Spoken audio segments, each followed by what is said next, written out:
Today we're talking about Guns N' Roses, the most dangerous band in the world. Grab a drink, grab a snack, and let's go back.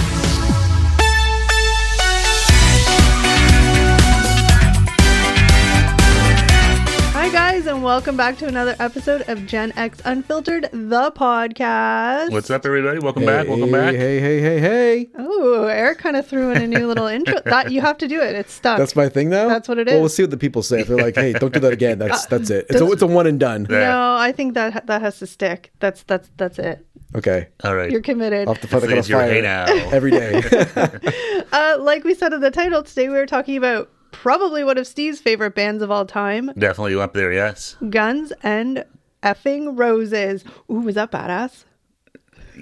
Yes. Very badass. You're such a badass rocker chick. Full disclaimer, I obviously know Guns N' Roses. I know their songs, but that's where it kind of stops. Steve's the expert. Eric's probably second expert, and I am.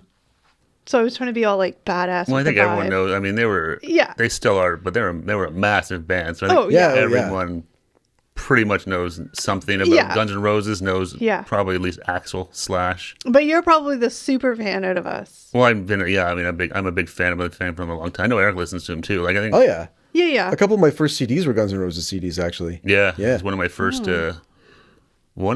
Like tapes when I was kind of in like that. I want to say I was like 12 or 13. I think I got Appetite for Destruction. Yeah, okay. Probably somewhere around there. Yeah. I've never owned any Guns N' Roses CDs.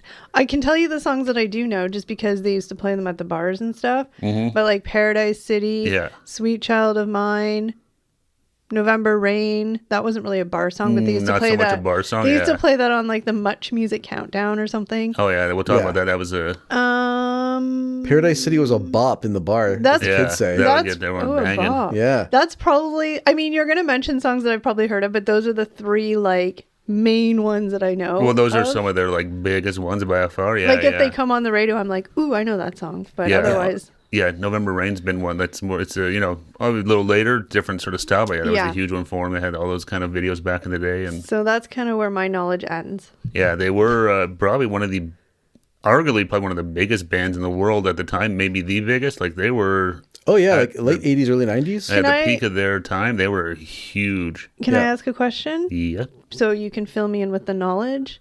How long when did they actually start? I know there were like. Well, that's what I'm going to 80s. get into. I was just kind of waiting for a little. I was trying to segue. Yeah. No, I did print up some notes here because yes, I do like Guns N' Roses, but I also want to make sure that I actually talk correctly and not just be like, so then Larry left the band and Larry Rose. I mean, you can say whatever you want to me, and I'd agree with you. But I know some. Well, you may not know, but I think hopefully people listening might be like, "What the hell is this guy talking about?" All right, Steve, take it away. All right, so Guns N' Roses. Yeah. Again, whether this is self-described or the media, but the most dangerous band in the world. So Guns N' Roses often abbreviated as GNR or GNFNR. That's a thing. I thought I just made it up. That was on shirts. Oh yeah, all over the my buddy place, had a shirt back in the day that was on the back of it. Yeah. So I'm not really badass. I just copied. You were inspired by maybe you saw a shirt once or something, but yeah, no, Maybe. GNFNR. So yes, American rock band became one of the most popular and influential groups of the late 80s, early 90s. So formation early years was 85 to like 87. Guns N' Roses was formed in Los Angeles, California in March of 1985. So crazy, almost 40 years. Damn. That's crazy. The classic lineup included Axl Rose on vocals, guitarist Slash, rhythm guitar was Izzy Stradlin, bass Duff McKagan, and drummer Steven Adler. I actually recognize some of those names. Yeah, well, some of them we'll get in, but yeah, they're still around, the three of them, were their newest iteration, I guess, of the band. Their first live show was officially at the Troubadour in West Hollywood on June 6th, 1985. The band's name is a combination of two previous bands that members were part of, Hollywood Rose, which had Axl Rose and Izzy Stradlin, and LA Guns, which had the guy's name was Tracy Guns, who was in Guns N' Roses when they very first started, but he bailed sort of very early on before they even went on any sort of tours. Oops. This sounds like a regret. He was that guy. I feel like every major band has that guy. It sounds like they're Pete Best almost. Yeah. Kind of, yeah. I think he did some solos, like, I think as Tracy, or even as LA Guns, they kind of reformed at that time, but I clearly, no one really remembers him. So, blah, blah, blah. Early struggles. The band gained a reputation for their raw and energetic performances in the LA club scene, but they also faced issues such as drug abuse and lineup instability, which will come up Shocker. later on. Yeah, these guys were... A mess. That's what I feel like. Oh, I know yeah. of them. And like right out the gate too, like it's not like they kind of, as they got more famous, had issues, but they sort of started out like... So they were volatile from the start. It wasn't like a result of success, basically, where they got into drugs and trouble and... It just gave them, I think, more money to indulge in those things, but I think, Okay. yeah, a lot of them were like drugs, but lots of like, I think booze was a really bad one for them. And drugs, sex, and rock and roll. So basically the money just fed the monster that was already there. Yeah. Well, yeah, I exactly, mean, yeah. you're all of a sudden given all this money and you just can spend it, and you're already doing that stuff Yeah, in this exactly. case, and then you're like making money and money and money and money, and it's like, ooh, we can actually get like, whatever we want. Yeah. Exactly, yeah. So, yeah, so like right off the bat, these guys were, they were, that's why some people say the whole dangerous band thing, because they were... Reading some interviews and books on them, they kind of looked at themselves almost like a gang of like 5 guys versus Oh my the world. gosh, dude, you're like in a rock band. Relax. Yeah. Yeah. But I mean, especially back in the 80s and stuff like that, it's like glam rock and Hollywood. And so they were kind of the exact opposite of a lot of that stuff, Yeah. right? Yeah, exactly. Like get poison. I mean, and, like, didn't he wear like mesh shirts though and bicycle shorts? Yeah. his style later was on, different. but Yeah. They Just were. saying. If you watch like the Welcome to the Jungle video, which is like their very first one, Yeah. Axl has like the teased up hair. They're almost like a hair band when they start out. A little like, bit, with their yeah. look. Like they're not as Like, full on into it. It's Yeah. like you see some like Motley Crue and like Yeah, with, exactly. like They're the wearing, like, lipstick and and stuff like stuff. that. But they are yeah. sort of they've got their toe in the water almost. Guns N' Roses is a weird, like, group when I think about it. They're almost like a bridge group between, like, the hair bands and then, like, the grunge era of, like, the 90s. Well, that's kind of what it was because they were inspired by like punk and blues and stuff like that as well. But they definitely were more. They had more of. I always think they kind of had more of an edge to them. I think. Yeah. Like They weren't as poppy as, like Skid Row and some of those other hair bands. Yeah, I know exactly. So Or they like were Bon kind of, Jovi. Or Bon Jovi, yeah. yeah, perfect. Like, they're like you always think Kelly's those here. guys She are like dropped the name, all right. I picture like those guys are like rock, whereas Yeah. like Guns N' Roses are more like a hard rock. Where Yeah. even the stuff that they were all kind of like they sing a lot about like drugs and stuff like that too, and Girls and girls and stuff like that. But more, I think you had to in the 80s. It was just like, well, I think all. Look at like even like Aerosmith, like a lot of Yeah. rock and roll is all about like girls and partying. can I partying just and stuff interject like that, yeah. quickly because Sure. I'm gonna forget to say this, but I think it's really funny for those of us for those of you guys watching the video. We're just gonna pop in a picture somewhere up here of when Steve and Eric dressed as Axl and Slash for Halloween. Oh, yeah, that's right. That's We right. did, yeah. That was I know it's random. quite a few years ago. I know Yeah. it's random and out of nowhere, but I really think it's funny to put in this video, so I'm doing it now so I don't forget later. So enjoy, everybody. So there's some pressure for editor Steve to find That's that right. picture. Remember to find that video You photo can on find it. I have Facebook it. or Instagram or something like that.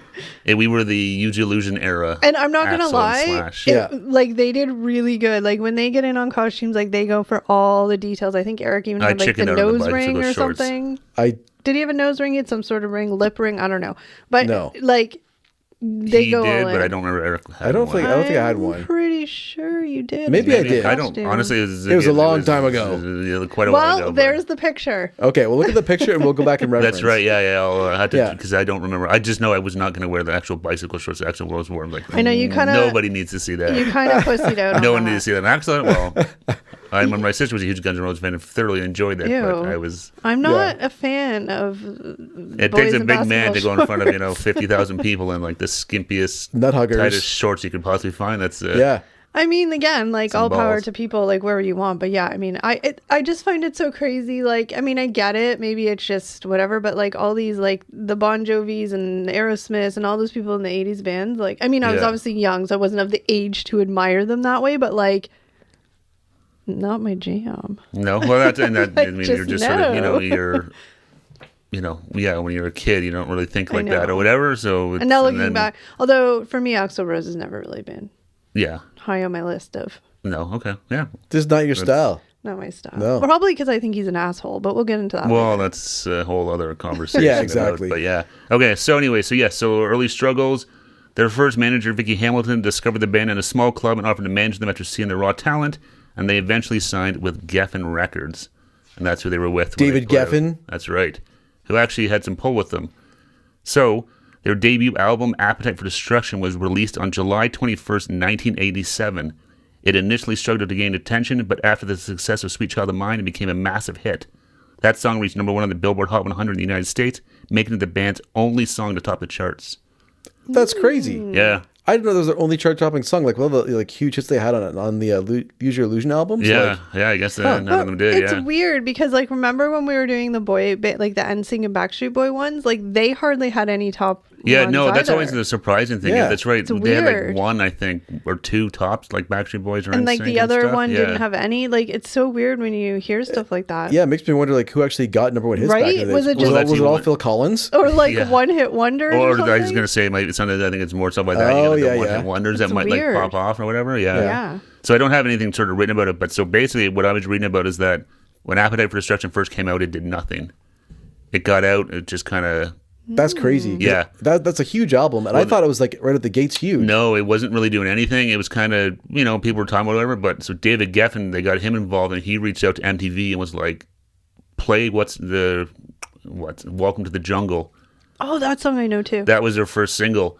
He convinced them to play it like in the like off hours in the middle of the night or whatever. Like they had like their hard rock hour, I guess. And he convinced them to play Welcome to the Jungle, and then it started to take off.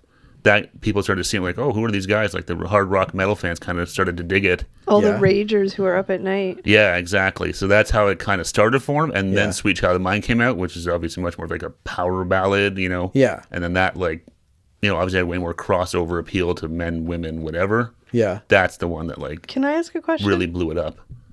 sure. Yeah. What is Sweet Child of Mine about? A girl? I thought it was about a child. No, I think Not it's gonna about, lie. I believe Axl Rose wrote about his wife, Erin Everly. Oh. It's definitely about a girl though. You're Yeah, right. I think it's yeah. about. I'm pretty sure it's his first wife, because he was married there, Oh. like back in like the one of the Everly brothers' daughters. Really. Yeah, Erin Everly. They were married in like 91, She 90. definitely went for a guy in music, but not a guy like her dad. Yeah, that's for yeah. sure. I mean, no, like, I know. Yeah. But so I said I'm positive it was about his wife. or maybe it was a girlfriend at the time, but it was Erin Everly. Was her I name. listened to a lot of the songs, but like I never actually paid attention to the lyrics. So Really? Yeah, no. I thought She's it was got about eyes a of the baby. bluest skies. Oh, that makes sense. Now that it's Yeah, clicking. no, it's Yeah. kind of like a love song. It really is. It's Yeah. him singing about his girlfriend. But Or, why like, is he saying "Sweet Child of Mine"? It's weird. I don't know. It's like it's like a pet name. Yeah. Like you know, people call each other like baby and honey and stuff. Yeah, it's like, just something like that. It's just a I term of don't endearment. want It's any not adult calling me a child. That's weird. Well, I'm Oh, sure yeah. it fit the lyrics and I'm just being it made him like the number 1 song. So I'm guessing he knew what he was doing. I'm just Yeah. trying to create discussion because I don't know. These are the Yeah. weird things that go into my brain. Is I'm like that doesn't make any sense, but clearly it doesn't matter. It was popular. It worked. Whatever. Yeah. No, it's not. I think it made me overthink things too much. That Well, yeah, like, obviously I do. That's how my brain works. Yeah. Oh God. Why do you think my brain just never derails sleeps? conversations. I'm adding some oomph. But so yeah, so that was their big one. Was the Sweet Child of Mine. Yeah. So the album eventually, Appetite for Destruction, eventually reached number 1 on the Billboard 200 and has sold over 30 million copies worldwide, making it the best-selling debut album of all time. Other hit singles include Welcome to the Jungle, Paradise City. Oh, so all those songs I know were on that album. That Yeah. album was massive. I mean, like, I think it's citable. I didn't think Yeah. it was actually the biggest selling debut album of all time. Yeah. So they But- peaked right off the gate. well, Yeah. that's the thing. Like that album was, yeah, Yeah. it was massive for them. Yeah, yeah. Like they could have never done anything other than that and been fine. Wow.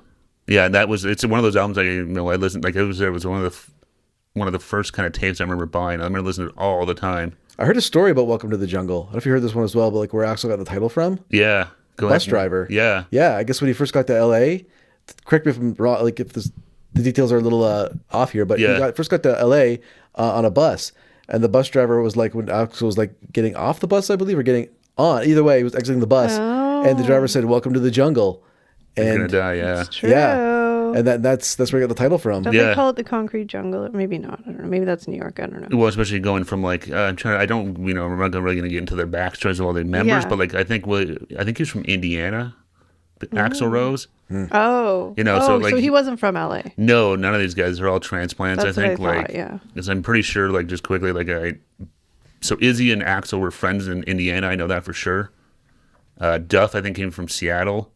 Slash is from England. And Steven Adler, I think, might be from LA. I'm not sure. I mean, to be I'm honest, not I going to forget now, but lie. They didn't really give off the LA born and bred vibe. no. I had no idea well, Slash is from England. Like, originally, yeah. Does he have an accent? I was just gonna say, I don't. No. I Like, didn't think hear an he- accent on that guy. When maybe he- he No, I was think he a baby. Yeah, I think he was like Oh, okay. younger when he came over because I think going to do some research, then he moved from they lived in Cleveland with his mom. Yeah. And his parents separated, and that's when they moved to L.A. Because his mom was like I can't remember. I can't remember if she was a fashion designer or did album covers for like bands. She was an artist. But so she would David Bowie like was friends with her and stuff like that. So like Slash kind of grew up around musicians and stuff like that when he was a kid, and then got into like obviously playing the guitar and stuff like that. And so yeah, it's kind of interesting all these stories. But yeah, so they ended up meeting up in L.A. and Axl Rose says that's how he got it, was that someone told him. Imagine the bus driver says that to you, like, yeah, welcome to jungle, baby, you're gonna die. I'd want to cut though. I'd want to get back on the bus and go home. Well, that's the biggest thing. Yeah, like, where the hell am I? Axl's like, bring it on. I'll bring take it on the on. jungle. Well, I think like everybody, right? When you want fortune and fame, what did most Yeah. people do? They had Hollywood, right? Yeah, the LA Whether music they scene wanna was be huge. LA, or you want to be an actor or whatever. Like most people end up going down there. I just so don't it's- think Axl was the type of guy to be dissuaded by a bus driver saying "Welcome to the." He was probably like, "Rock on, let's go." Probably, yeah. Who knows? That's probably exactly what he said. Rock on, bro. I couldn't be as badass as I was trying to be there. I was more surfer boy. I know. You're California. That's so surfer you're in boy. the right vicinity, yeah. Like I'm trying to add some spice. Just a different scene, I guess. Not the surfer scene, though. The rock scene. Yes. Steve just looked at me really weird. No, I think he's waiting to hear what comes out of your mouth Oh, next. No, I Sorry. just waited to see. But to read the next point, I just waited Okay, to see no, if it that's was. okay. Go ahead. So to start onto this, and then they had their. I'm not going to get into this. Obviously, they toured and all Yeah, that yeah, stuff.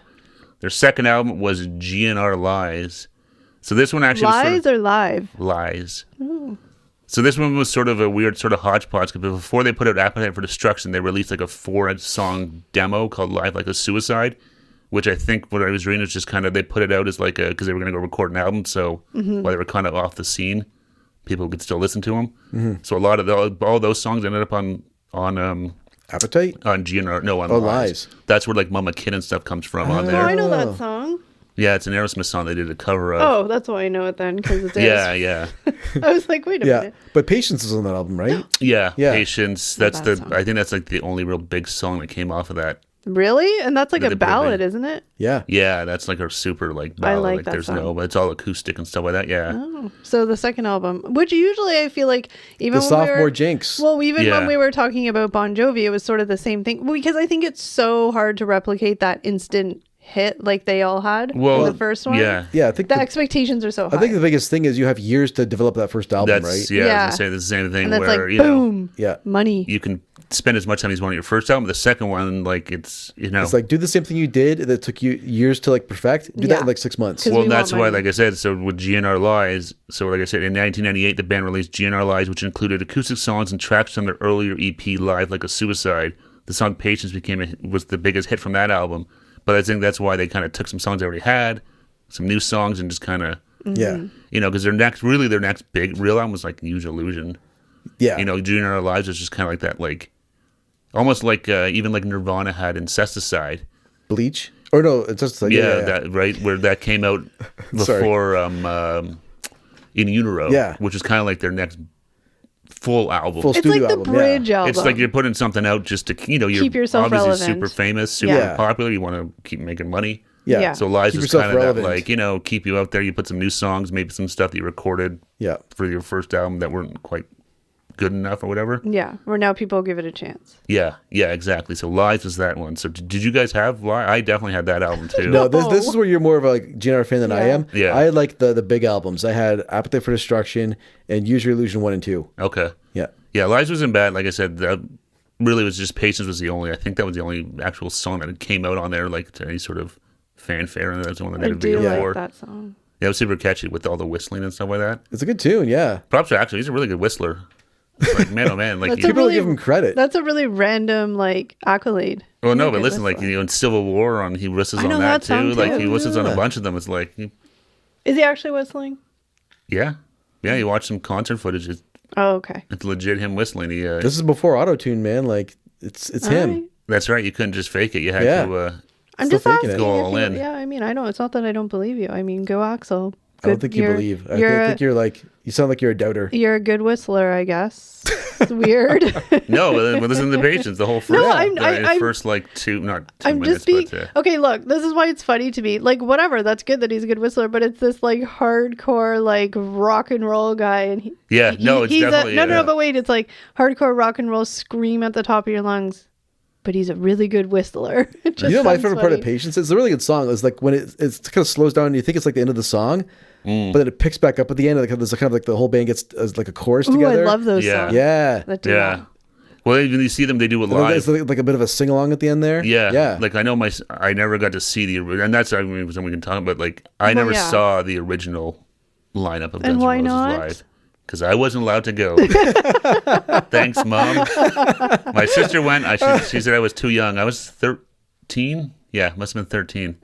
My mom didn't I want mean, me I'm not go. gonna lie. I feel like you probably would have been the more responsible one to go versus your sister. Probably, yeah. I actually would have You could have left. kept them in line. Yeah, so my sister saw them at Cops Coliseum in Hamilton, And Ontario. didn't they Oh, riot man. the shit out of that place? No. Oh, okay. That's why you couldn't go because the previous concerts they did. Or they had in Montreal. Yeah. It wasn't like the next. But it that's was, well, whatever. But that's why your mom didn't Yeah. want you to go. yeah. But yeah. somehow she didn't care letting your sister, who was 3 years older, go. Okay. If she was more responsible, I guess. Yeah, I still Really? have the tour Tour book. tour book. Yeah, whatever. My sister bought it. Well, that's nice of her. She didn't buy it for me. Though. I just kept it. I just kept it when my parents I had thought it. she You stole it. I can't have the concert. I'll take the book. I thought she brought it home for you because she couldn't go. No. Oh. She did buy me a T-shirt though. Well, okay. See, She had that's to buy nice. me Okay, T-shirt. see, there you go. But I remember the next day at school, all the kids showing up who went to the concert wearing those shirts. I'm like, so I had my shirt. They're like, "What'd you think of the show?" I'm like, I wasn't allowed Do you to go. still bring that up to your mom? Yeah, well, I always remember moments like you can see them next time they come through. So sure as shit when they came through like 20 years later, I went. Maybe it wasn't 20 years, probably 15. I Oh, guess. you went Yeah. you've been like 5 or 6 times since. You've Well, seen like Yeah, I've seen them a two couple different times lineups, now. really, right? Yeah. We saw them. You saw that the weird- Buckethead version. Yeah, that sort of Chinese democracy. Yeah. just Axl Rose one, and then the, The Not in This Lifetime. the full tour. reunion, Or the- basically. the Not in This Lifetime. Didn't you one. guys Yeah. just see Slash too or something? Yeah, you and I went and saw Slash's Slash's Snake Pit. Or no, was I thought it was Slash Snake Pit. Was it Snake Pit or Miles Kennedy? Yeah, is that what it's? I forget I now. think Yeah, it was Snake Pit. it was right. I mean, Miles I feel like Kennedy. I feel like it was Snake Pit if that's the word Eric said. Like it would be a random word for Yeah. him just to remember. Yeah, I don't remember a lot, but I No, remember it was- Snake Pit. I just couldn't remember if it was Slash with Miles Kennedy and the Conspirators or Slash's Snake Pit. I don't remember. I don't. Okay. Well, you didn't say It the was other Slash. one. It was Yeah. definitely Slash. I just Yeah. because he had a few Yeah. things that he did it because Miles Kennedy was the singer for them and stuff, Right. and he was actually a really good singer. He Yeah. sounded better. He sounds better than Axl Rose does now. Oh, for shame from a big fan like you. Well, Axl poor Rose Axl, has. I feel Poor- He has an It- ass voice. I'm sorry. It's rough watching Axl now. Like, he's I'm sorry. like a lot of these guys. I mean, you get Yeah. and you watch him from Muse Illusion and stuff like that. Their live shows, like Yeah. well, I mean, he's screaming. well, his vocal voice cords went have through to like be. he just yeah, used his throat like his style of singing, it's not for longevity. no, Can it's I- You're gonna burn out. Yeah. You know. Can I interject with my concert experience with them because you all dragged me to go to the one that wasn't Sure. even the real Guns N' Roses. It was just Axl Rose and the guy who wore the stupid KFC bucket on his head. Buckethead. Yeah. Oh my god. Anyway, it was at was it at Air Canada Center or Skydome? One of the two. Air Canada Air Center. Canada Center. And yeah, it was like it was a school night. It was a work night. we live in Yeah. Toronto, so they always And- come here on like a Wednesday. Yeah. You never get the weekend shows here. And No. so, the show starts at 8, 9, 10, 11. The asshole doesn't come out yet. He's doing it on purpose. No, I knew going in. I Everybody's remember screaming. he specifically Yeah. told you beforehand, I'm like, Ugh. we can't take the train in. We're gonna have to. All of us are gonna have to drive because I we're was gonna miss so the train mad. because he's not gonna show up till. He's doing Yeah. it every show. It was Yeah. like midnight. I'm like, dude, don't you know that your core base of fans are old now? Yeah. He thinks it's 1991 still at No, this point it's in his not. head. We're not Yeah. Where teenagers. he can show up whenever and it's fine. We got to Yeah. go to our little office jobs the next day, okay? I kind of feel like he was just doing it because it was like his thing. Because like I said, Yeah. everything I was reading was like every know. show he started like 2 hours late. But so I it's feel like that bit got old for people.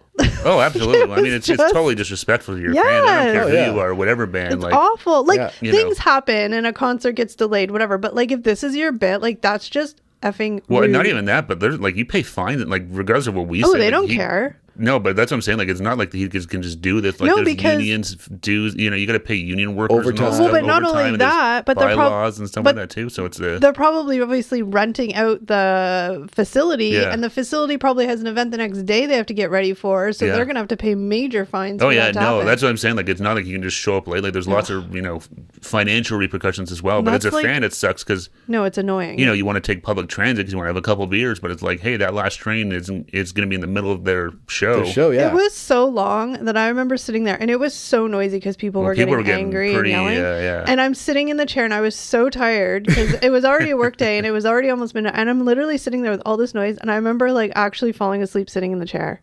I was like, I just want to go home, but I couldn't because it was midnight and there's no public transportation. But I still remember being a pretty good concert. I mean, it was just Axl, but I still enjoyed it. The KFC bucket on his head, that was weird. Yeah, I know. That was I don't remember much of that concert after that. I mean, I'm sure obviously he played his popular songs. I remember him trying to prance around like he was like in his 20s, but didn't really hit quite the same. Yeah, he kind of ran out of breath, but that's, he tried. He tried. Yeah. Because he's a little like bloated ear now, and Now he's pushing 60. Look, I mean, I give it to him. He still goes out there and tries his hardest to rock like he did. And even if he can, it doesn't seem to matter because he has diehard fans that want to see him for nostalgia's sake. But just don't be late. Was Buckethead actually the guitar player when we were there? I don't even remember. I can't remember either. I think he may have been. I want to know. I know he was there for a while and then they replaced people, and I honestly don't remember. I just want to know, how did that, where do you just sit and be like, you know what, I'm going to have a bit, and my bit's going to be wearing a KFC bucket on my head? Like, who comes up with that? I heard, I don't know if this is 100% true, but I read an article that thought that he did it basically to like trash Slash. So the bucket head was supposed to be like Slash's top hat. Well, I know that's what, yeah. And basically he's like, Slash was such a like, his thought was Slash was like not a good guitar player. So he's like, basically any faceless guitarist could play Slash's songs. Yeah. Okay, then just wear a mask. The bucket was dumb. Oh, he did wear a mask too. That's Yeah. the whole thing. You can see his face. Yeah. Yeah. Okay, well then don't wear the bucket. It's dumb. I die on the hill that the bucket was No, stupid. it's the whole thing you read about the guy, like he would talk about, like it was the whole weird persona. So what did no one knows who he actually is. So like, what did Axl Rose just pick him? Just like, well, no, he's a really good guitar player. no, He but could have actually been Slash for all we know. But I mean, whatever. Wouldn't that be the plot twist? Yeah, I know. Anyway, But it was a weird thing. You read this, like the Bumblehead or no, Buckethead. Yeah. Like he would talk about like he was born like raised like in a chicken farm and all that. I Like, it mean, was a very strange thing. probably Weird guy. was with the whatever. Again, I don't know. So yeah, some people think it was a big FU to Slash. Yeah. But this But is then like that's this guy's. mean. But this was like this guy's character though. So like before this, so who? The Well, hell I don't knows? care Like, if it's when he was with Axl or not. His whole character is just weird. I No, mean, no, no it's a offense to any very- Buckethead fans out there, but it was just weird. Maybe I it's just a don't. very strange. Maybe I just don't get it. But Yeah. whatever. But yeah, I mean, I think he was. Yeah, but he's just, whoever he is, he's also like. I think he's like a really highly regarded guitar player. Clearly, Yeah. he's good, or else whatever. but But a very unique. just my own Unique personal look. opinion. Kind of like almost like what's his face from Limp Bizkit, West Borland. Oh, like, yeah. the weird costumes and stuff like that. weird. Face paint and stuff. Yeah. Yeah, Anyway. very strange. But yeah, he had like the white mask and the KFC bucket. It was I hope interesting, KFC was. so- I mean, I know it wasn't literally a KFC bucket, no, but it literally was. was it? Well, then I hope he was getting. Was Yeah. he getting money from them? Oh, Dummy. who the hell knows? I'm gonna guess. I can't imagine KFC being like, yeah, sure, we'll sponsor Sounds you great. for that. Yeah, go for it. I'm surprised KFC did. Ooh, I'm surprised KFC didn't try and sue him for having a bad image Get with the their Colonel brand. after him. Uh-oh. I didn't know it was The actually. Colonel's a Slash fan. I didn't know it was actually a KFC bucket. I just thought it looked like a KFC bucket. Yeah, no, I'm pretty sure actually the KFC logo on it. and The stuff. plot thickens. Yeah. Oof. Anyways, who gives a shit about Buckethead? Hey, I have my opinion. No, but I'm just saying in terms of Guns N' Roses, he was Yeah. a blip on the radar. The biggest thing that was happening was the Use Your Illusion era, 1991 to 1993. I remember this very well. Oh, yeah. On September 17th, 1991, the band released 2 albums simultaneously, which right there was kind of a weird move, right? It wasn't a double album, which is weird. it wasn't like I'm trying to think about it, but like Melancholy. yeah, the Smashing Pumpkins, Yeah. the sound was like a double album. But this was like 2 separate CDs, Yeah. or tapes, I guess, at the time. Yeah. But yeah, so they released them simultaneously. Use Your Illusion 1 and 2. Both albums debuted at the 2 top spots in the Billboard 100. So I remember when those came out. I remember I was in Montreal visiting my grandmother. We were at the mall, and I remember walking by, and we bought them. I bought them at the store there. Yeah. Yeah, I bought them both right off the bat. Did you? oh, man. Did you buy them both? Yes, I did. Did you? Buy No, both? That's what I was getting at. see? It's like Okay, I was just I bought Use Your teasing. Illusion 2 first, I think. Whichever one had November Rain on it. I bought that was- one first. I- I think that was That 2. was 1, I think. Was it 1? I was pretty sure it was just 1. teasing because the way you said that, you sounded like you had reverted right back to that time when you got them, and you sounded so so it was just a fun little weird. I think your memory made you kind of go back in time. Yeah, no, I still remember walking through Carrefour Laval, the mall in Beaconsfield or wherever it is in Montreal, Oh, man. and seeing it there. I was like, it's out. There it is. I must have both. Yeah, so I bought them both, and I mean, there's a ton of good songs on both of those. So the albums included sort of here it says, and that was the biggest thing too. Like it was a completely different sort of sounding band than Appetite for Destruction. Yeah. You know, at that point they had like November Rain, like these ballads Pianos. with like, pianos and like symphonies, like violins and strings and all this stuff. Like it was, you know, the band changed a lot in terms of their sound. So here it says, yes, these albums include a broader range of musical styles, incorporating elements of blues, classical, punk rock, November Rain, Don't Cry, and Civil War. Some of the big I know songs. those 2 songs. And they were long songs, too. Some of these songs were like 8-9 minutes. The Strange was Yeah. long, wasn't it? Yeah, I actually have it on here. It's, where was it? Let's fill the dead air while he Yeah, looks. no, I'm trying to figure out where that It's okay. went. You can just cut this part. Oh, yeah. You can. Maybe I don't have, maybe I took it out. But this is more fun. There's BTS. too much shit on these notes. Well, you'll come to it. Yeah, it doesn't fine. matter. Yeah. Or somebody will let us know. Yeah, no, it was like 9 minutes long, I think it was. When we watched the video, too, like it was It's massive. a long time Oh for a man, song. the videos from that album, I remember them being huge. Like every single one was like tons of play on Much Music here in Canada. Oh, yeah, they were Yeah. massive. The trilogy of... The baby MTV. That's right. Oh, The don't trilogy, though. let's not get people triggered here again. Don't Cry, Estranged, and November Rain. There's sort of all three of them were supposed to like sort of tell a story there. Yeah. But honestly, I still don't even know what that story is. I mean, There was a wedding. There was a wedding. The bride died. Well, that's in November Rain, but I don't know Yeah. how it connects to like Don't Cry, where like Axel's dead and like the baby and his Maybe because rebirth it was and- after the wedding and then the marriage sucked and he died, his soul died and he came. I don't know. I don't know. Yeah, I'm sure you could probably Google and read it, but there were some pretty elaborate videos. Like in Estranged, remember he jumps off the ship, the tanker ship, and then Into the the water there? dolphins pull him away, and like Yeah. you know, there's like helicopter. No, Don't Cry. They had like helicopters on the roof and stuff like that. And Yep. And there's a helicopter shots. I'm pretty sure it's helicopters in November Rain too, and Slash is out playing the guitar at the chapel yeah, in that's the right. desert. They have all those That is crazy, such Yeah. an like 80s rock or 90s rock band move. Oh yeah, having the helicopter swoop by and come in Oh, like for yeah. the big sweeping shot. But having you on like a hill or in the desert rocking out on a guitar with the wind blowing. Oh yeah. Oh yeah, no, It's very, a pretty It's a pretty epic it's a scene. super elaborate video. Yeah. Like it's and Stephanie's Stephanie Stephanie Seymour. Seymour's Yeah. was his girlfriend at the time. Yeah. So she's a supermodel too, and I just remember the November Rain dress being like the thing. yeah, that weird like super like high crotch like wedding dress in the front where you could see her legs and like that massive like Yeah, train in train. the back and stuff like that. It was Yeah. like a mini skirt. Yeah, it was a kind of a I don't know. It was a look. It was definitely a Hey, people have replicated it. really. Well, some people have had like, an updated I'm sure they version did, of but it. it's Yeah. definitely the style. You got to have, you know, the right style to rock it. It's Oh, I thought you were going to say something else and I was going to get mad at you. You saved yourself. I feel like you were going down there and then you're like, ooh, I it's won't. definitely I it's definitely a vibe that's yes. I can't imagine it being very easy to pull off. Just like if I tried to rock Slash's top hat, I would look like a moron. Yeah, you would. You know, that's it. Yeah. Very few people can wear that without looking. Yeah. You know, She was in two of the videos, right? She was in Don't Cry and then November Rain. Was she in a I think she was Strange? doing Strange too. Yeah, there's Okay. some scenes where they're like in like the Rainbow Room. They're in a bar, sort of. I remember she gets in a fight with another girl. She gets jealous. That's Don't Cry, right? Yeah. Okay. But there's scenes of them. Do you remember in Estranged, Slash is doing that solo where he's like going down the street, Vaguely. and it's like he's almost like on a people mover. Okay. And there's scenes in there, I think, where they're like all in a bar, like okay. at one of the bars there. Like, Yeah. I'm pretty sure she's in there as well. Yeah. So I think she was in all three of them. Okay. Pretty sure. And that's the one too. Like I said, I remember in Don't Cry. If you watch the scene where Axl Rose is like in like the therapist office, or Yep. maybe it's like in the mental hospital. I don't even know. But he has a Nirvana hat beside him. Oh, yeah. I remember talking about this in the we Nirvana talked about podcast. Nirvana Yeah. but he was a big Nirvana fan, so that was always kind of a thing. It's like, look, Yeah. you know, before they were kind of the Nirvana we all knew, they were Yeah. still kind of on that up and coming. Yeah. So it's always kind of funny to see that now. It's so crazy because Kurt wanted nothing to do with Guns N' Roses. Well, it's funny because I've read interviews with like Slash and stuff like that where like, you know, he was like, you know, on the Users in Tour where like there's pianos coming out of the ground and like yeah. all these backup dancers and like horn players and stuff like that. A It's like, huge production. this isn't what Appetite was, where it was just five guys just In a rock playing band. rock music. Yeah. I think he was kind of like more that's Yeah. what I want to do.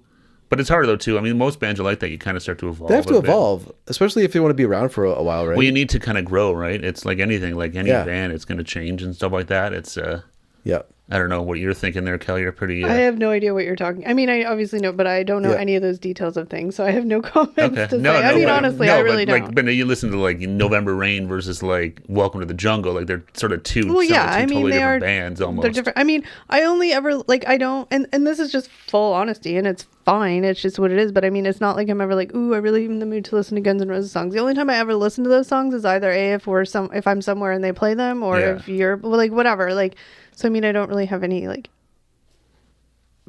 connection or thoughts on okay no but I'm not asking, I just meant like, but I'm saying like, you can probably agree that they're completely different. They sound a lot, their sound changed a lot over the course of those couple of years and stuff like that. I mean, I think it's like any band though. Like, I mean, just going on things we've talked about, like look at Bon Jovi. They were, I mean, they changed from their I think first, you have to, whatever. And that's where I think a lot of, because let's be real, like the 90s, for this sort of era of like, whatever they're classified as, rock bands or whatever, but like that's when they kind of all got like sort of, they had more of the like lovey ballads and like all that. It was just sort of that like era. I don't know, it just wasn't like the 80s hardy rock type stuff. It was a little bit more like, no, and that's the thing that kind of, it's definitely, you're kind of losing that. Like by that point, like the early 90s like that, like you still like Motley Crue, and those guys were around, but they were kind of on the way out. All of that stuff. Yeah, like the glam rock was kind of not so cool anymore. Well, but like think about it. It was like Aerosmith around that time. They had all their kind of like, they were still like rock songs, but they weren't the like, No,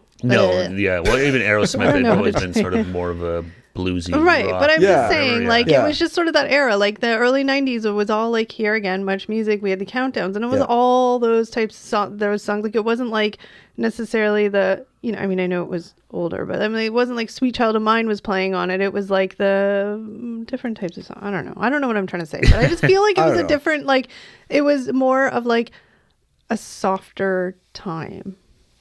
Maybe. I don't know. They're gonna disagree with me because they're more into the music. I'm just saying from my own experience and my limited sort of exposure to different music, because I'm not a huge music person, so I don't have a plethora of, exposure to different bands and stuff. So that's all. But at this point in time, like I think the band was like huge, obviously. And they're like, but I think like they still had a good like sense of humor about themselves. Like one of my favorite songs on that album is "You Could Be Mine." Yeah. And the music video for that, I love that music video. Well, that was massive for Terminator 2, which is like a massive movie. Huge movie, like, and that song was awesome on it. Yeah. And then in the music video, like, they have Arnold Schwarzenegger coming in, he's like hunting the band through the whole video, right? And at the end, he like sees the band in the alleyway, right? Like this is Arnold's chance to get them, right? Yeah. And then he with his like a Terminator vision, he's like doing like this stats on all of them and stuff, and it pops up when he gets Axel in his sights and it's like waste of ammo. That's right. Yeah. And I'm like, so the band, like, even they still have a good sense of humor with themselves, right? Yeah, it didn't seem like they they could take themselves too seriously. Yeah. I think my problem is with like, I think I'm too like what's the word? I don't know. I just get too like, I said there's no denying they have some good songs and stuff like that, and they're a good band, and good like Out at the Bar, Paradise City Comes On, You Can't Help But Dance. But I just think he's a raging asshole, and that just makes me not care about anything about them. No, I mean, there's a whole bunch of stuff bugs you me. read about too, like, whether potentially he might be like bipolar and stuff like that. Like, there was stuff like that were manic depressive and stuff. So I don't know. Right. Let me just going on there. But let me just disclose them by say, like, obviously, if there's actual mental issues that are, or medical issues, whatever, that's one thing. I get that, whatever. But I'm just saying the whole, like, I don't know, maybe I just get personally attached to when people are idiot or mean. And I just don't like it. It makes me mad. It makes me just like, it's a thing. Some people can't separate the person from the artist. No, and like, I just think, like, I mean, he was obviously, I don't know about now, but he was obviously heavily intoxicated for a big portion of time. And I think egos get in the way. Surprisingly, that's the one. Axl Rose, no. Okay, he was the one guy that, and no, I'm just saying, but he was the one guy of that band that really didn't have any substance abuse issues. Well, good for him. He kind of wasn't his thing. That's shocking. I figured for sure he'd be like into like, all the hard drugs of the scene that time. It was mostly the other guys. But just let me finish my point really quickly. Yeah, no, sorry. That's okay. And that's fine. I mean, good for him. It's like John Bon Jovi. He didn't do any of that stuff hardly. It was the other band. Yeah. I mean, let's be real. I'm pretty sure they had a sip of drink at some point, but they just weren't getting carried away. And like I said, I know I've heard things about, there being bipolar or manic depressive or, all that kind of stuff. And I mean, that very well could be the case. And if it is, hopefully he's being treated for that, because it's horrible to, but at the same time, I just think too, with most bands, I mean, even Bon Jovi, who I actually really like, but ego gets in and you just think that you're like God, and everybody, it does. Hey, I can be 3 hours late. People can be so pissed off, but you know what? Their asses are still going to be in that seat waiting, and they're still going to buy my merch. They're still going to buy my CDs. They're still going to, like, you know what I mean? And I think that that's a natural human, it's just natural, right? Mm-hmm. But I don't know. I think that just like I don't know, like how those like riots that happened at concerts, was that just the fans rioting? Like why? Well, that was, so I was going to get into that in a second. But I just kind of like, was it like... No, it was... So if you already watched the footage, so basically what happened was, they were in the middle of, I think they were like 4 songs in. Someone's taking Axl's photo from the crowd and he gets pissed off. This is in Montreal, right? No, this is in Detroit. Detroit? Yeah. Okay. So I think it was in Detroit. It was in the States though, but yeah, so they're taking pictures of Axl. He gets pissed off. And so you literally watch the footage and he's like, if you guys aren't going to take that camera away from him, I will. Nope, so he jumps in the crowd, sucks the guy in the face. Right there. You asshole. You just incited your fans into a riot. Okay, let me finish. So then he gets up on the stage, says, because of your lame ass security, I'm going home, slams his microphone down and walks off. And then that's it. Everyone riots, Temper tantrum. Well, no, he was charged with that. And I can't remember if he was found. But yeah, no, they were facing criminal charges for inciting a riot and stuff like that, yeah. No, but that's my point. Is like, I just was kind of like, that riot, like, was it just the fans got like crazy? Because we all know, like, fans can just do dumb stuff. Well, no, people... Yeah. But, or was it like... It's a mix of both. I mean, he bailed, so people were pissed off, but... Okay, I'm going to use an example, and I'm just trying to understand it, which you clearly explained, but I'm just going to use an example of where my brain is, and I'm not going to say specifics. We all know what we're talking about. But, a couple years ago, there was this person of a super authority who basically encouraged people that he knew listened to him to do things that they shouldn't do. We all know who we're talking about. It's fine. We don't need to get in details. Yeah, I think... Anyway... Okay, I know, whatever. I probably have that wrong in somewhat. But I'm just saying it's like these people, like, all these people are there to watch him. Well, that's the thing. I mean, Okay. Yeah, I understand. No. I understand what you're saying. I think it's semantics. I was using an example. No. I think he has his role in that. I mean, he didn't say to anybody, "Hey, guys, let's tear this place apart." I understand that. They're all responsible for their own actions. You're in and out. It's a hyped up crowd. Everyone's psyched to see this band. They're super excited, and the guy bails after 10 minutes. People are upset. Yeah. People in the audience have been drinking too, probably. Right? Well, that's the thing too. Yeah. But that's my thing. I'm not saying that the people that rioted in any situations aren't responsible for their own actions. Absolutely. If somebody tells you to jump off a bridge, you're going to jump off. You know what I mean? Like, as that example. But I'm just saying, people who are in a position of authority that know that people listen to them, just act better. Well, no, and that's what I'm trying to get at is, yes, he was just, I don't think it's the same as what you're referencing what happened in, we're saying, hey, let's go and down here and stir shit up. Using it as an example of somebody in authority. Yeah, I know 100%. I'm agreeing with you here. But I'm saying, yes, and that's the thing. I think the band even tried to keep playing because they were like, what the fuck? Yeah, I know, but what are they going to do? He's the singer. Well, no, other people can sing and stuff like that, but so they tried to be like, hey, like, this is not a good crowd. Like, this is, I think they could see that this is getting ready to pop off here. And him walking off the stage wasn't a one-time thing, though, either. No. Like, well, no, and that's the thing. And that's what happened in Montreal. Yeah. Where there was another... Metallica... was the headlining band, right? Yeah. It was a huge concert. Metallica and Guns N' Roses. Like, they did a tour together. That would have been an amazing concert. I would have loved to see. That would be insane to see. I knew some people that I used to work with who went and saw it, and they said it was... Metallica's on stage, and there's a pyro accident, right? Yeah, James Hetfield got burned. Yeah, so they had to... So their show got set early. Cut off halfway through or whatever, And then Axl comes out. And then same thing. His voice, he couldn't sing or something like that, so he got like 3 songs in. And I don't know what happened, but his voice went out. And exactly. Then he walked off, and then was there a riot again? No. Yeah, there was a riot. And then in that case, you guys are just assholes. Like, relax. Shit happens. The guy got hurt. The guy has no voice. What do you want? Yeah, well, I mean, but look what people do. Like, when their sports teams win or lose, they'll... That's what I'm saying. So I'm saying like, people in crowds are assholes. 100%. And every single person who participates in anything like that is responsible for their own actions. I don't care what or who does anything. You're responsible. The concert my sister went to in Hamilton, because she kept that book, she actually had clippings from the newspaper about stories about the concert.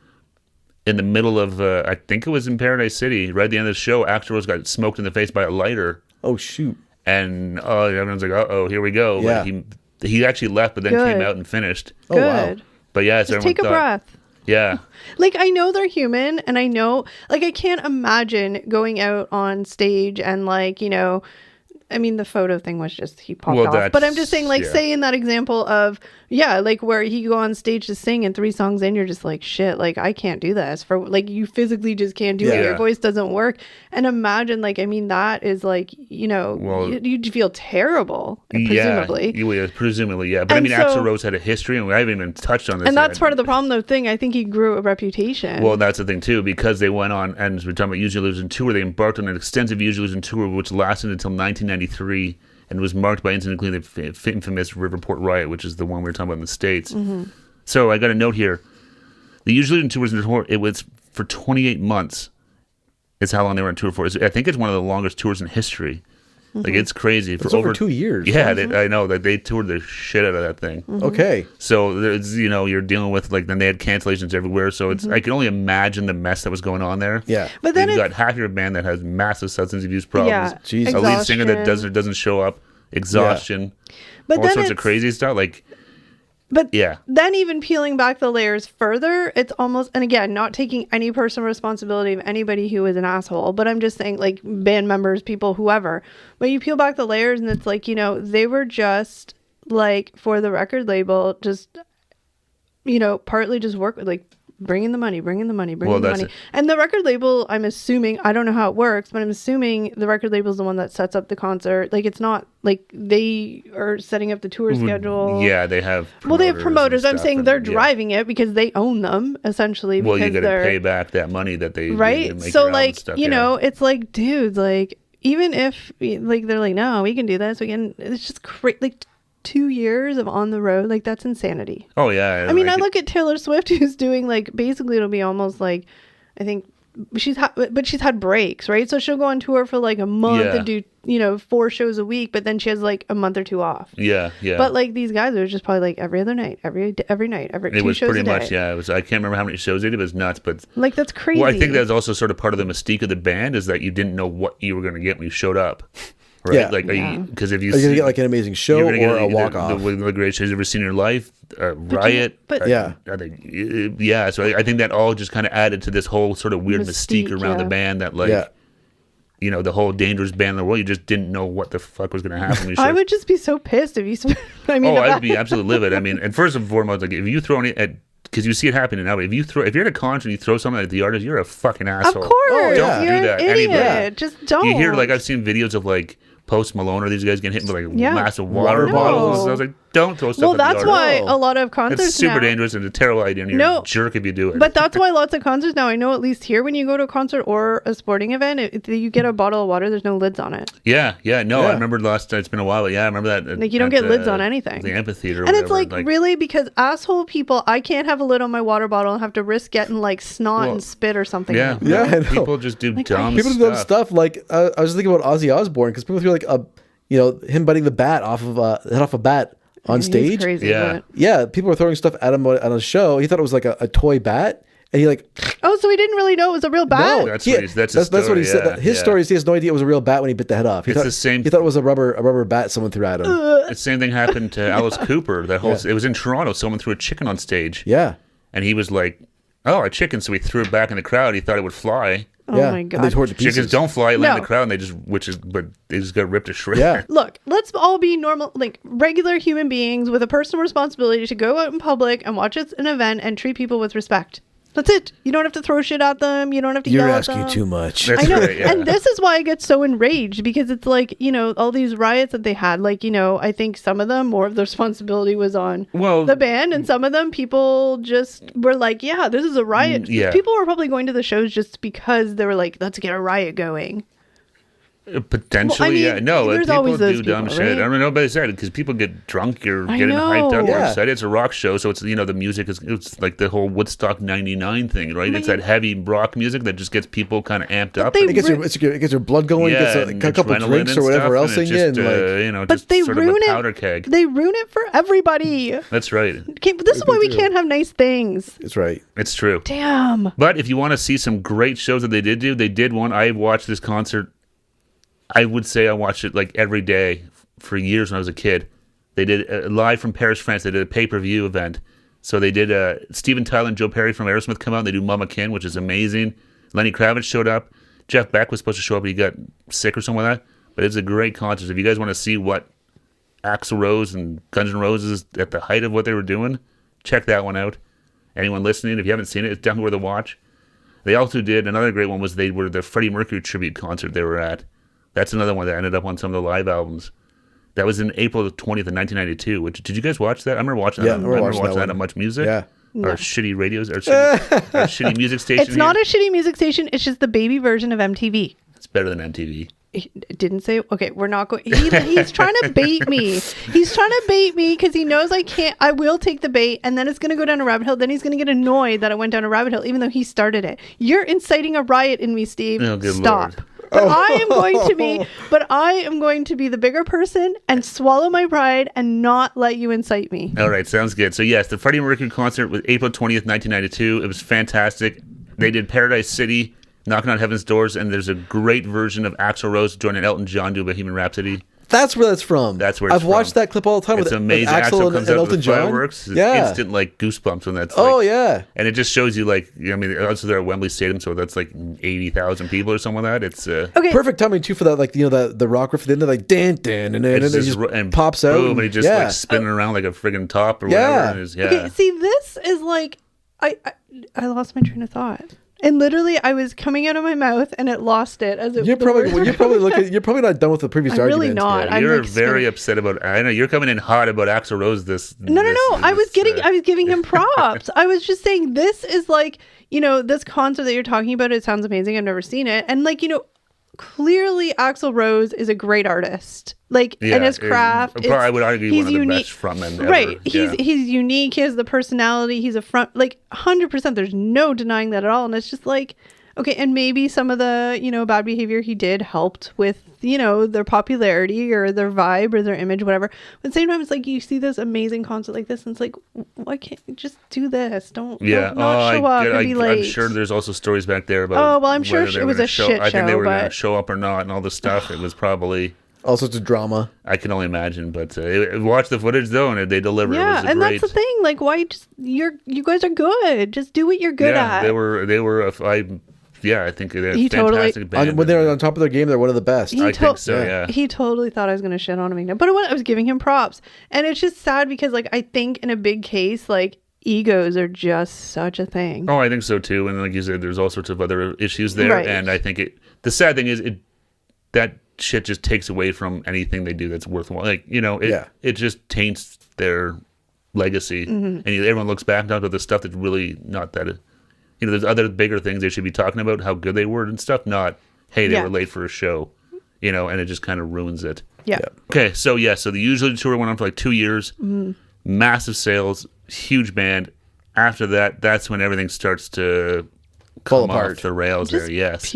I can only imagine they're probably sick and tired of seeing each other's faces. I think that was probably a big part of it, and then all the substance abuse issues and all this stuff. What does it sound familiar? Like the same thing that happened to Bon Jovi after their big long tour. Yeah, exactly. So over that course of that tour, we lost. Steven Adler was fired. He was the drummer. He was replaced by Matt Storm. So Matt Storm replaced him. That was right before Use Illusions. So Matt Storm was actually the drummer there. But is that whatever? Steven Adler? Is he back now or no? He never came back. He came back for a couple of shows. He had some. I don't even remember. He was on Celebrity Rehab. Yeah. So I think he had some strokes and had some health issues and stuff like that. Hopefully he's okay now.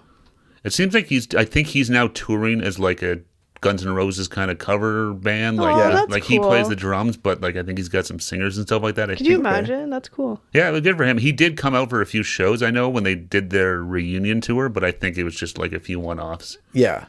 So Steven Adler left. Izzy Stradlin left. He did do some of the Usually Illusion tour, and I think at that point he kind of had cleaned himself up and was just kind of like, I can't be part of this. I'm over this. This is not my jam. So he's kind of just faded off. I think I've seen him on like YouTube and stuff like that. Yeah. But he's just kind of, I know he put out some solo stuff and just kind of, I think he just kind of faded off into the sunset. So he was replaced by Gilby Clarke. So that was kind of the lineup there. Then after the Usually Illusion tour, that's when we kind of got, the next album was the Spaghetti Incident. This is when I first remember Guns N' Roses seeming not as cool anymore. Like I remember Spaghetti Incident came out and I'm like, ugh, this is just not good. Yeah, it was. The Spaghetti's was like a weird one. It was just basically a cover of punk and glam rock covers, and it received mixed reviews and modest commercial success. Yeah, this was. I remember this one. The controversy was there was one of the songs was written by Charles Manson. Oh, really? Yeah. Yeah, I can see controversy. Yeah, I think that was like it was a. I think I want to say it might have been a hidden song on that album. I don't remember now. But it was all just like cover songs and stuff. Weird. They had that. The one video came out was Since I Don't Have You. Okay. That weird one where like they're Axel's driving with like the devil or someone out in the car.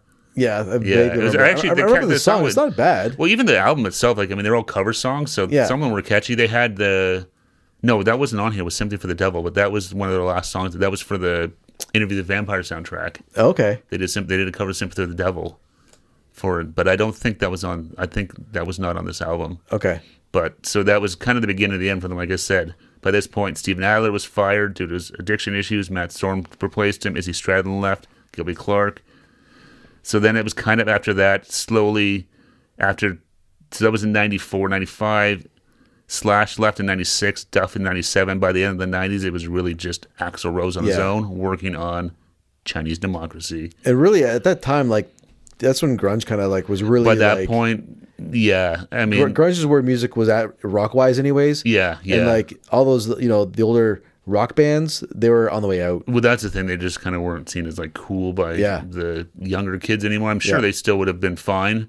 I mean, there was such a big band that I'm sure I don't know. I mean, it's hard because you were replacing it wasn't like Axl was like the sole songwriter or anything. Yeah. So like there was a chemistry between all these guys that got them to where they were. And I think one of their unique things, and I mean, I'm only going to speak about Slash because I don't really know the other band members, but obviously Slash brought a unique vibe to the stage too, right? Like he had the whole image and the cigarette hanging out of his mouth. He's like badass. Well, he was zero Fs. He wasn't just a guitar. He has if you listen to Gun, he does have to have his own sound. So you but he also has a look that you can't just replace. So you see him on stage, it's like, oh, there's Slash. Well, there was probably just as many Slash fans as there was Axl fans, right? If people would go just to they liked Guns N' Roses, but it'd be like, I'm going to see Slash play because he's an awesome guitar player and he looks cool doing it. No, that's like when we saw him on his own, he's. I want to know how the hell he could smoke a cigar or cigarette and still. I don't. I can only imagine how many times he burnt himself. It looked like it was just literally hanging on by a thread in his mouth. I know. Sometimes you see it's wow. No, it's a really good point. Like Slash was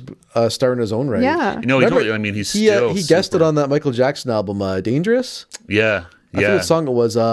Was it Jam? No. No, I know. A song he played guitar on one of Michael's songs on that album, and then there's this hilarious clip that you can find on YouTube. Have you seen that? Yeah, where Michael's telling him to stop the solo. Slash is just rocking out. And at a Michael Jackson concert, Slash comes up to play his solo on Michael's song. Yeah, and he's rocking out. He's just into it. He's just playing the song, playing the solo. And long after the solo should have stopped, he's still playing. And Michael's like, Slash, stop! He's just screaming, stop! Into the microphone. He's like, and you can see Slash laughing as Michael's trying to push it. He's just ignoring him, but he's still playing. Yeah, so that's hilarious. Yeah, that was awesome. But no, you definitely. I honestly think a big thing for Guns N' Roses was when they were on Rock Band. Oh yeah, I think that helped give them a real resurgence, especially Slash, because again with the top hat. I don't remember if he was on the cover of the game or not. Yeah, but the cartoon version of him with the hat and stuff, it's sort of he has a really unique look that he's kind of managed to turn that into something. Yeah, he's his own brand. So yeah, I mean, he's always been one of my favorite guitar players. I really like the way he plays, like the way he sounds. I think he's, he can shred. He does bluesy stuff, and I've always really enjoyed him, whether it's his solo stuff or whatever. Oh yeah, he's been one of my top. And I mean, again, that talent of the cigarette hanging on by one little tiny fiber. Yeah, that was always how he did it. I don't know. Right, and it was lit too. He was smoking it. He was puffing it, but no hands left to the guitar. Yeah, it was just. I mean, yeah, no, I don't know how he did it. It was one of his many talents. Right? I mean, it's the weirdest talent ever, but it was still it's fascinating. I know. What? I know. All right, so let's carry on here. So 1995, 96, 97, that's kind of the end of everything. They're done. Chinese Democracy, that was kind of, I remember, every so often you hear kind of rumors about it coming out. But the long-awaited finally released November 23rd, 2008. Oh my God, that was a long hiatus. I know, which is scary that it was also in 2008, because I remember when that came out, Yeah. I didn't think it was that long ago, to be You're honest. not, I thought it was like 10 years ago. That's like Yeah. 15-ish, almost 4 years ago. Yeah. Yeah, that's you're kind of not crazy. young anymore. So while it received generally positive reviews, it was considered a commercial disappointment relative to the band's early success. Well, duh. It's one of those things. I don't think it mattered No. what came out. It was never gonna. As long as it was never gonna live up to the hype. There's so The much hype like and all this mystery stuff. around the album and like But wait a expectations. second. Let me just get clarity because I just want to make sure I understand. This album was just him, though, right? Not Yeah. it. So, I mean, the only way it would have had a chance in hell because of nostalgia's sake would have been if they all came back as the right band. Well, Yeah. Then it might have been a yeah. little bit more like, Yeah. ooh. Yeah, so I got a little point here. So the Chinese album Chinese Demon, it took 15 years to make and is one of the most expensive albums ever produced. It cost an estimated $13 million. What an He's idiot. never gonna recoup that. That's insane. Yeah, so that What an idiot. man. maybe that explains why the Nonetheless Lifetime tour finally happened. That You Yeah. need to make some those money. those bills came home to roost or whatever. Yeah, Yeah. No, and like I said, there was so much hype around Gun, especially because of the way they went out, where they just kind of went out with like they just Well, kind of usually fizzled that's out what and stuff like that. happens. They Like, just- No, yeah, because like I think Axl wanted to take the band in a different route, more of like a that was- 9 Inch Nails kind of That's always sound. been sort of the Ew. rumor because there's Yeah. that one song on the Use Illusion 2, My World, the very last song, where it's this weird kind of techno-y Yeah. sort of thing. So people thought he wanted to go that way and stuff. And the funny thing is actually like November Rain was written before Appetite for Destruction. Whoa, That song had been around for years. If you listen to it's part of their old catalog. yeah, so it's kind of fun. Like so it's like people are like, oh, how much they changed for Use Your Illusion. It's like, well, no, some of the stuff was pre Way before. anything. It's just kind of, at the time it was like, this song doesn't really fit This album. Appetite, yeah. Because they put out I think they put out a box set at Guns N' Roses a couple years ago. I'm pretty sure it was a box set. Yeah. And they actually had some of the original versions of these songs that they recorded while they were doing Appetite. Oh, okay. So Chinese Democracy, like I said, I don't think it matters what came out if it's just No. Axl without anybody, No. and even if it was all of them, But it would After have that a much little bit more. it would have had oomph, I feel like. more credence to it. Yeah. And I think that's a problem too. I think a lot of times people forget. Like I said, it wasn't just one guy writing No. these songs; it was all of them collaboratively. Yeah. So sometimes it's easy to think I'm Guns N' Roses, I'm the front man, I can do it all. But when you take away those other pieces, Well, I also feel like it loses something. The band was the sum of its parts. Well, Yeah. like I feel like it's like, when you like Guns N' Roses or you like Aerosmith or you like Bon Jovi, you may have a person in the band that you kind of like more or Yeah. whatever, but like you like them because of the group that they're in. Yeah, the whole vibe. Do you know of what I them all. mean? Yeah, like it's just, not like, oh, I love Steven Tyler, but I don't like the rest of the band. No, it usually doesn't work that way. It's no, and kinda that's the thing. And they changed a lot. Like when I remember. Do you remember when they finally made their big triumphant return of Guns N' Roses, where it was just Axl at the MTV Awards? Do you remember that? Jimmy Fallon introduced him, but Axl came out. He had braids. Yeah, yes. Oh, And I it was like a remember that. totally different, so everyone's just kind of like, what is this? Yeah. Like, who is this? Like, what is going on? This is not. This is not Axl Yeah. Rose. Yeah. Or it's Axl Rose, but he looks totally different. And the rest of the band, it's like no one. They're all people no one knows, and it's just like, Yeah. you're lucky if you can replace like a member. Again, depending on, especially when you got like No. someone like Slash, who's like, and even Duff, like these people Yeah. that like they're Iconic recognizable. members. Yeah. So to replace one, maybe. Good luck, yeah. To replace the entire lineup and try and it's really An entire that's lineup's hard. That's hard to do, especially when they're also iconic in their own right and what Yeah. they bring to the table. Like- To just try, think you can just No. you can just have hired guns. Yeah. is- He really should have just not went with Guns N' Roses as the name of the band. Well, I always thought the smartest thing that Duff and Slash and those guys did was like do like Velvet Revolver, Yeah. right? Where everyone knows who you are, Yeah. but you're doing something different. You're It's a new calling it band. something, and it's Yeah. completely separate. From what I remember reading, that was always sort of their biggest bone of contention previous to their reunion was that just let Guns N' Roses be its own thing. Yeah. Do whatever you want, call Close it whatever that you want, chapter. but just don't let Guns N' Roses. It was a huge thing we did. It was just, it Yeah. was massive. Just let it live on its own. Yep. We'll You do still our don't own make music thing, fine. Just call it something else. Yeah, but that was one of the things during the during the Use Illusion tour. That's what happened one day. The guy showed up to go to concert, and Axl Rose was like, if you don't sign over the rights to the name, we're done right now. Oh my God. Put him Yeah. on the spot, huh? Asshole. Yeah, exactly. Because I think he probably knew the value of all this stuff. So obviously they all signed it because they wanted to keep going. Yeah. And that's how they all lost control of it, was that Axl owned the rights to the name Guns N' Roses, so he could do whatever he wanted with it. Oh man. Yeah, because he was like, if we don't sign it over now, we're done. I'm done. We're not doing the show. The tour's over, everything. So damn, those guys all signed it away. Whatever. Yeah. Yeah, but I mean, and that's where we lead to now, where the Not on This Lifetime tour in 2016, Slash and Duff rejoined the band, and they embarked on the Not on This Lifetime tour, which became one of the highest grossing tours of all time, which is kind of crazy. Like, so the appetite for Guns N' Roses was still there. I think also too, because for all those years they just had like this little like teasing of Axl Rose, kind of right? had. And they, because like I said, you had Slash and Duff and these guys doing Velvet Revolver. I know Duff did a bunch of solo stuff. Slash had his Miles Kennedy Conspirator. So they were out there still doing stuff. Axl was still kind of trying to do the GNR thing, but, not very successfully. So everyone's kind of like, just put your shit aside, guys, and like... Yeah, just get together. Yeah, but that was always that's why they call it. It was almost like Eagles, that was the whole Hell Freezes Over, I remember that in the 90s, yeah. Because they were like, well, I think that was when I made the comment, when are you guys ever going to reunite? And they're like, when Hell Freezes Over, and... Here it is. Here we are. So that was the same thing too, right? I think they also probably needed some money. Well, that helps too, right? But that was the same thing. I think Guns N' Roses, Sony had said, when are you guys going to reunite? And they're like, not in this lifetime. Well, they did, so that's why they called tour. Yeah, the Lifetime tour. But so the band has continued, and I think they're still touring now, on and off. Like, they're still doing it.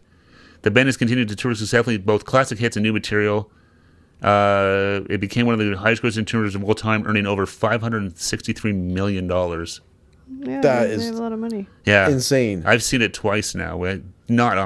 I bought tickets for the first time. Well, you and I went with some friends when they came to Toronto for the first time, which was awesome. It was a good show. Yeah, I mean, Axl, his voice was not. It's not what it was in '91, but it wasn't terrible. No, some of the higher notes, like it was. You can tell he's struggling and stuff like that. Yeah. But the show itself was great. Like, the band still sounded good. It was a ton of fun. And personally, they showed up. So, as far as I know, and I don't think there's ever been a late start, ever. So I was shocked, because I was kind of like, is that gonna be a thing still? But maybe he's been humbled a little, and he's older and a little more wiser. Sometimes it's that too. The You kind of see a little check. more clear and stuff like that. But anyways, back to the show. You were saying, like, sorry. No, but I was just saying, like, I thought it was a great show and worth the. I can't remember what the hell we paid for tickets, but it was definitely worth it. And it was, like I said, it was the first time finally I got to see them. Whereas my mom said, when I missed the usual show, you could see them next time. It's like, 20 years later, you got your next time. Not even, but it was like, I'm finally here to see them. Yeah, there we go. So it was a good show. It was fun. And then I saw them again in Ottawa. Sort of randomly got tickets to a show there, and they still played. I mean, crazy. Even for the show we saw, I think they played for like 3 hours. Like, long show. It was long, right? The one we went to, right? Oh yeah. Like, it was they still put on a hell of a show and stuff like that for after all those years. They played every song I could think of and more. Yeah, that was the thing too. Like, they kind of played all their hits and like everything. Yeah, it was a good show. So I'm glad we saw it. And it was nice to see. And it sounds like, I know they put out 2003. They put out 4 singles, but still no. I don't know. I keep hearing there's supposed to be a new album coming, but I don't know. Nothing yet. No, but they're clearly writing new songs. In 2012, they were inducted into the Rock and Roll Hall of Fame. Axl Rose decided to decline. This is pre-reunion, so... Okay. I was literally, when you were done talking for that sentence, I was literally going to say something. You're just itching to yell at him. No, that's the thing. You always think I'm not. I was literally going to talk about how, like, I'm really happy that this tour, like, it's kind of like, at least, like, he's come back as a little bit, I mean, lack of a better word, like, mature and, like, almost humbled, and, like, it was nice that they showed up, they performed, they, big show for their fans and all this stuff, and then you had to say that. Yeah, but I said this is pre that stuff. So so I forgive that then. Yeah. This is when they were still on the outs and stuff like that. Okay. He refused to show up for.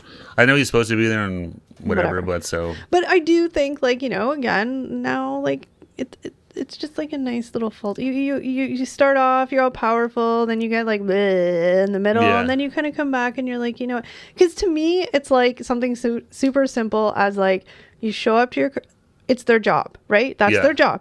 You show up, you perform your heart out, you do the best you can, you give the paying audience members, worth value for the money. And you do anything less than that, and it's just like, you're just being rude. No, exactly. People are paying good money to see you. Some people are spending their last, $100 to see you. And no, totally. I think a big part of it too, I think, again, because it becomes such a big thing, and I think Axl being the head of it, trying to run it, I think probably was maybe got overwhelmed by it. Of course, there's a lot of factors. I mean, like I remember hearing that because they played with the Rolling Stones, like after Appetite, they did a couple of concerts with the Rolling Stones, and then Axl Rose kind of saw how Mick Jagger basically was almost like the general leading the army, and kind of took a page from that book of like, that's how I'm going to run this band. Okay, I need to be. There's somebody in charge here. It's got to be someone kind of calling the shots, and which is okay if you're good at it and can handle it. Well, that, and I think if you do it over a 2-year, 28 months, that's like a little nonstop, maybe it gets to be too much, and you get overwhelmed, and because it becomes a business. It's not like most things, right? That's always the double-edged sword of doing what you love. Your job becomes something you probably hate it. Yeah. Right? Well, They always say but don't do what you want for money. But that's the thing, right? Like, we all forget. It's like whether you agree with it or not, but it's like anything, like, musicians or actors or professional sports players, like, their job is to go out there and do the thing that they're getting paid to do. Yeah. If any one of us didn't do our job or threw temper tantrums or whatever, we could lose money, we could get fired, we could, have disciplinary action. So it's the same thing. People just forget, like, they may enjoy doing it and love doing it, but that's their job. So your job is to show up on the stage for the people that paid money. Oh, absolutely, yeah. That's it. No, exactly. Oh, 100%. Yeah, I would be any band I want to go see. I'd be super pissed if they just bailed on the last minute. I'd be like, what the fuck? No, but it's like you should be, disciplined for that. And like, I mean, I get it. It's but I'm just saying, like, that's, if you think about it in that way, it's like just a little frustrating because it is their job. They might make a lot more money than we make at our little jobs, but it's still a job. Oh, no, 100%. Your job, it's a very cool job, but in the end of the day, it's still a job. You're being, it's like being an athlete, right? Or And that's sort of what they always say, like living here in Toronto, like, we're not Leaf fans, but you hear plenty of it from the media and stuff like that, being like, if you don't like what the if the team's losing all the time, don't go to the games. Yeah, no. That's the only way. Money talks. Yeah, but if you keep showing up to the games and they're always losing, they don't care. They don't care because you're still buying the tickets and stuff like that. So that was the Harold Ballard years. But anyways, but it's still now it's like people say just stay home, but So, anyways, we kind of went on a whole bunch of like waylays and random thoughts and stuff like that. But that was fun, though, talking about the history of Guns N' Roses. We kind of didn't get too deep into it that much. I wanted to try and do more like a high level, just kind of I mean, go through the discography and like. There's a ton of things for like, especially with like things that have such a like 30-year history or 40-year history. There's like a lot of rabbit holes to go down and stuff like that to try and do it in a somewhat timely fashion of keep it like in an hour or something like that. We did a good cover of everything, but comment below, let us know if you guys are Guns N' Roses fans, and if you are, what is your favorite Guns N' Roses song? Oh yes, let us know. Curious, because now I remember all these songs I didn't even know about. But that's it for today's podcast, guys. We really hope you enjoyed, and we'll see you next time. Take care, everybody. Bye, everyone.